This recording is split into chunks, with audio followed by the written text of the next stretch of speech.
Hello, welcome back or welcome for the first time. I'm Lorenzo, and today I'm talking about the only 3 coats you need to own.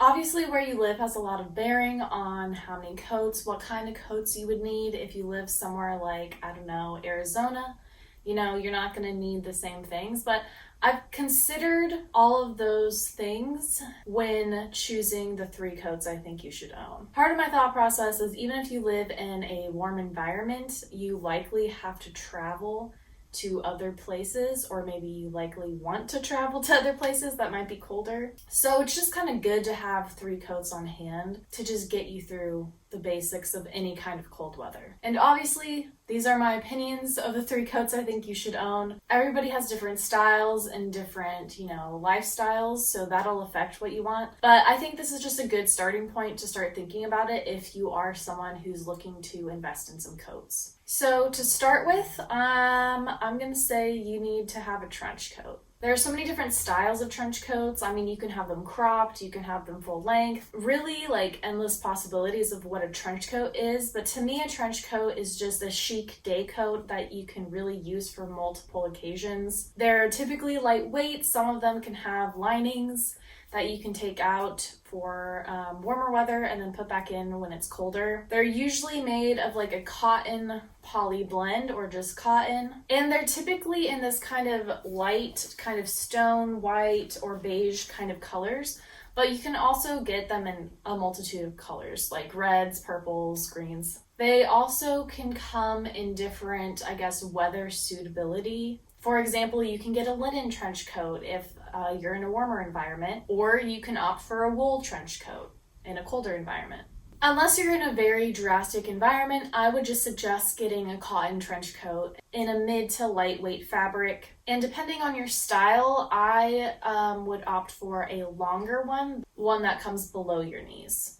So I have a classic example of a trench coat here. It's a London Fog coat, which if you know anything about trench coats, London Fog is pretty famous for making them. It's a cotton material, but it's also water resistant. There are a lot of trench coats that have a water resistant layer on top, which if you are in a more wet environment, or more Four Seasons environment, that's a really nice touch. This trench coat also just has the traditional tie at the waist, and it also has just single buttons down. A lot of trench coats have double-breasted, so that's kind of just up to you of what you like. What I particularly like about this trench coat is that it comes with a hood that is detachable. It's just buttoned in.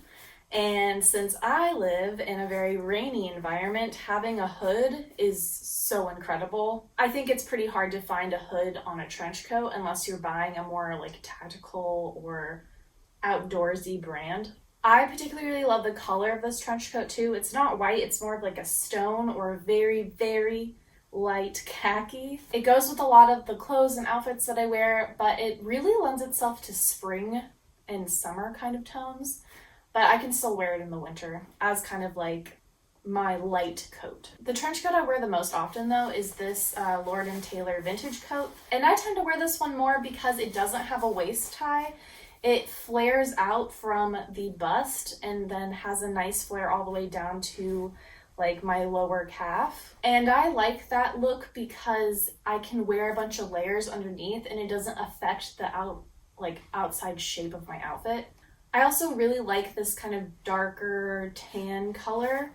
I think it goes really well with a lot of the other clothes I wear and is just a nice medium tone, which I think looks best on my skin tone. I also really like to find a trench coat that has this back panel. It lets water kind of just drape off the back and then it doesn't hit your butt area, I guess. And I just think it adds a lot of cool interest. This is also a cotton trench coat. And another thing I think a trench coat needs is pockets. So whatever you do, don't buy a trench coat that doesn't have pockets. A trench coat without pockets is kind of, in my mind, going to be a cheaper trench coat and just not as long lasting or practical. My last trench coat example is actually a wool trench coat. This kind of blends this first category of trench coat and the next category I'm going to talk about. But this one is a classic trench coat shape as well. It has the tie around the waist, and this one's actually double-breasted. This one's a really great option for people who live in a colder climate. And personally, I have so many trench coats because they're my favorite coat to wear.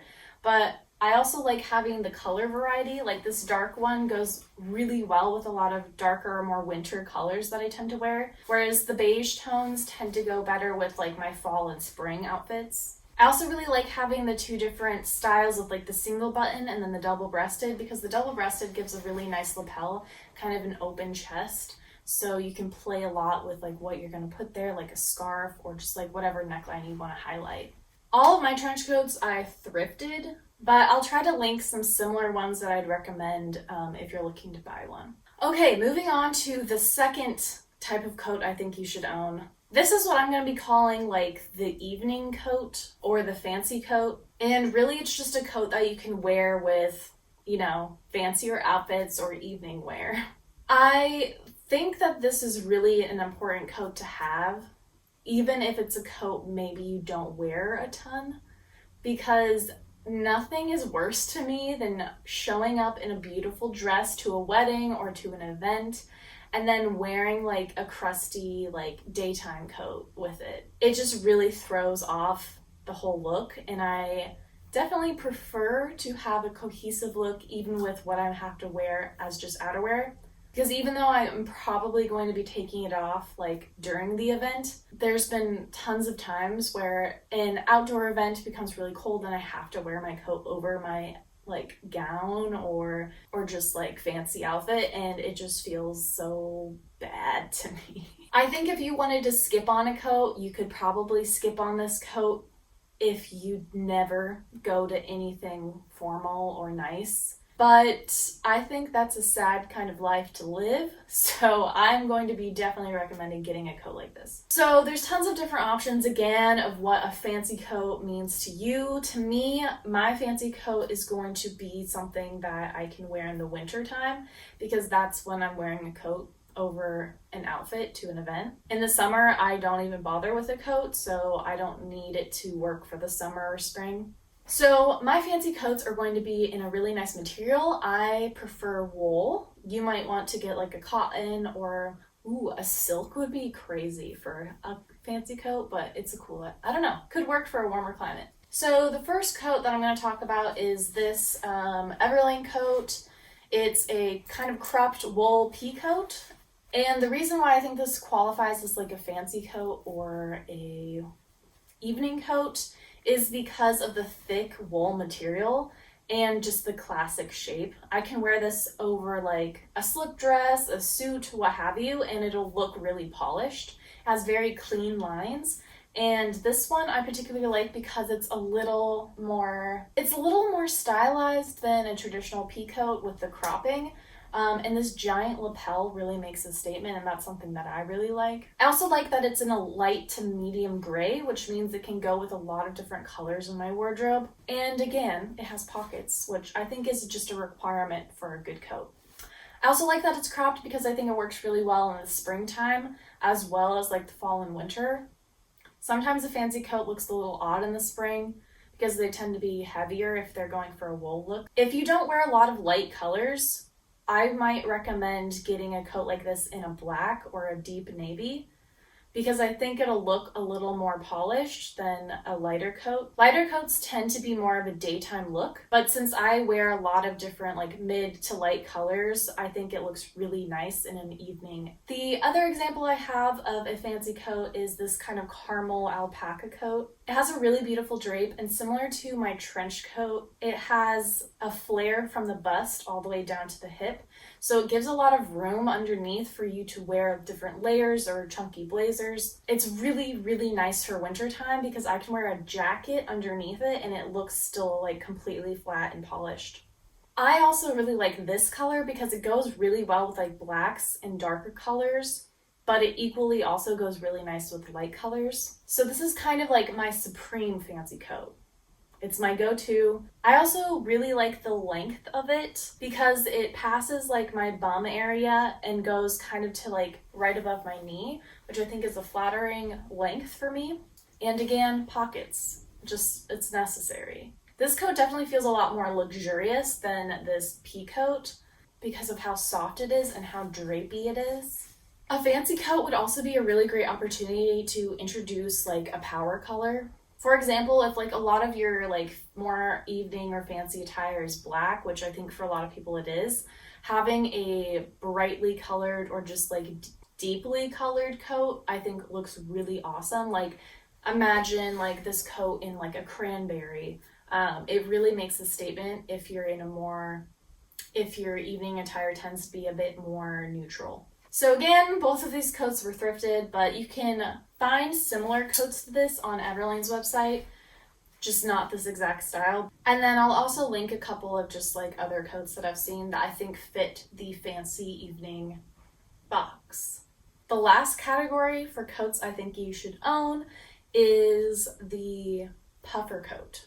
Now, with all the other coats I already talked about, they come in all different colors, all different shapes and sizes. You can definitely find one that fits you and your lifestyle. They're also a more casual coat, so I think it's really the number one coat that you should probably own, even if you don't really need coats.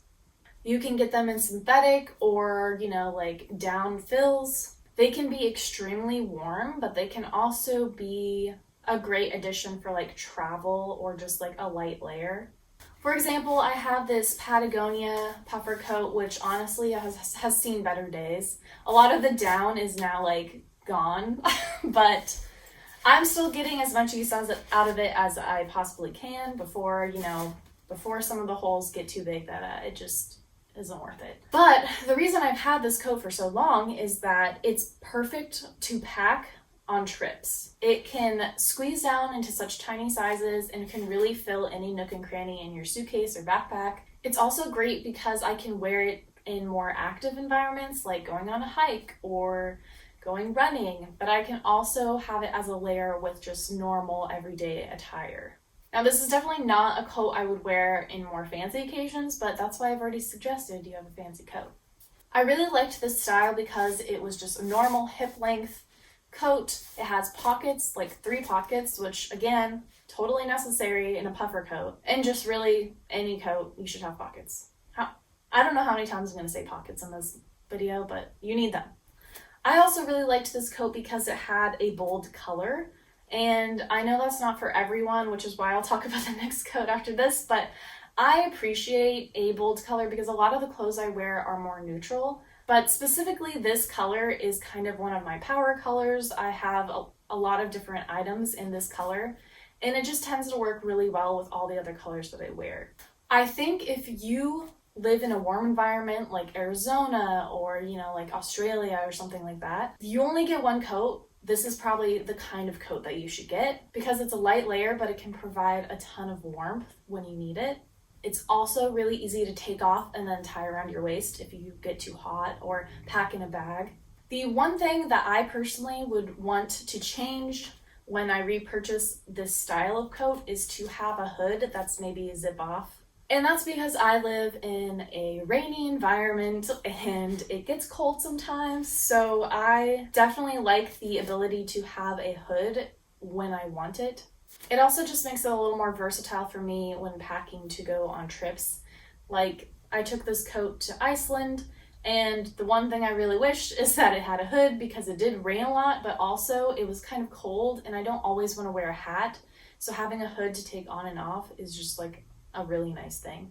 Now, my other puffer coat is what I lovingly call my apocalypse coat, and that's because it's essentially a sleeping bag, and it's the one coat that I would need if I was in an apocalypse. This is the coat I would take.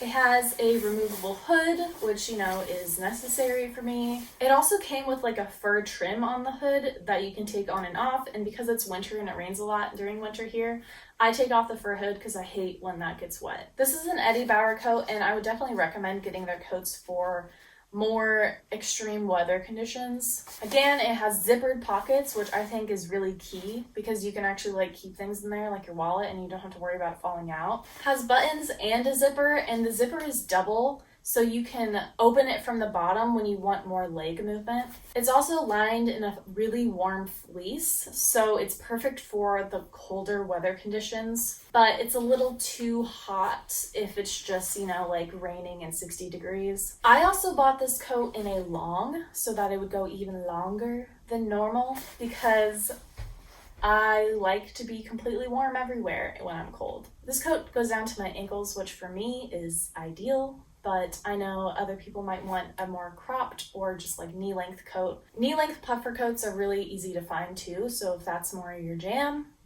you'll have a really easy time finding that kind of coat. I also chose this coat in black because one, there were not that many color options. A lot of them were just like deep plums or like oranges for some reason.